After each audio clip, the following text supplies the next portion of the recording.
Greetings in the Lord. Our verse today is from James chapter 5 verse 11. As you know, we count as blessed those who have persevered. You have heard of Job's perseverance and have seen what the Lord finally brought about. The Lord is full of compassion and mercy. Our verse is drawn from the section of James chapter 5, 7 to 12, which centers on patience in suffering.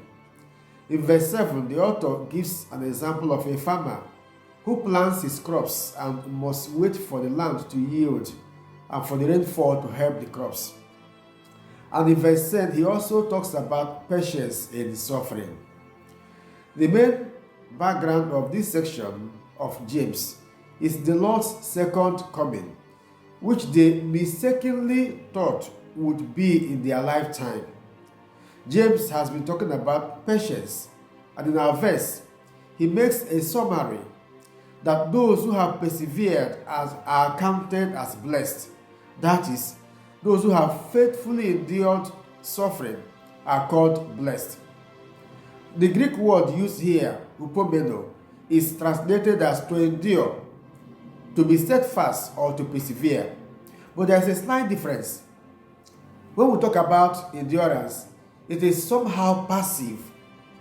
It means to remain in a difficult or unpleasant place or situation without going away or giving up, even when others are leaving. On the other hand, perseverance or steadfastness means to adhere to a course of action or a goal despite difficulties or delays in achieving success. Now, James gives two examples of perseverance. One, the Old Testament prophets who struggled against opposition, rejection, and temptation. And then Job, whose story is well known to us. The example of Job seems surprising because he grumbled about his circumstances and self-righteously proclaimed his innocence and questioned God's way with him. However, he clings to God and refuses to yield to atheism, and the flame of faith is never extinguished in his heart. Often, we encourage people in difficult situations to endure or to be patient.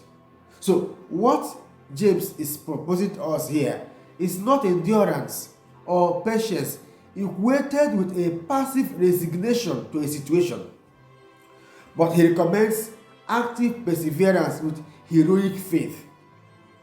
Dear friends, with endurance and patience, the tendency is to surrender to our bad situations, be it in marriage or family, the place of work, or life situations generally, and we do nothing about them.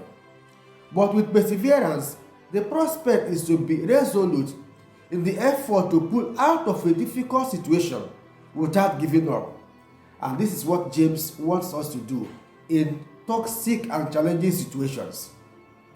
A time has come to take a bold step, to reject the situation that keeps you in perpetual bondage in the name of endurance.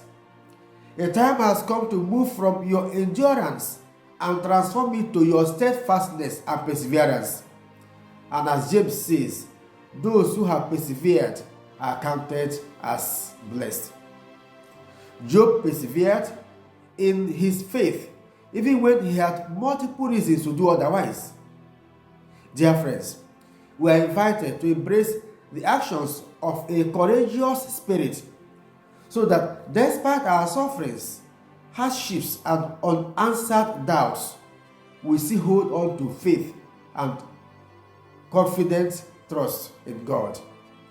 The prophet Habakkuk encourages us when he says, "Though the fig does not blossom, nor fruits grow on the vine, though the olive fails to produce, and the fields yield no harvest, though the flocks vanish from the fold, and the stalls stand empty of cattle, yet I will rejoice in the Lord.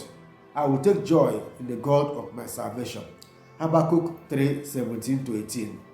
Learn to confront and challenge your situation with steadfast actions, and your perseverance will be the pathway to your liberation. May God grant you strength and perseverance in your life struggles. And may your perseverance win you victory and blessings. Amen. God bless you. Have a nice day.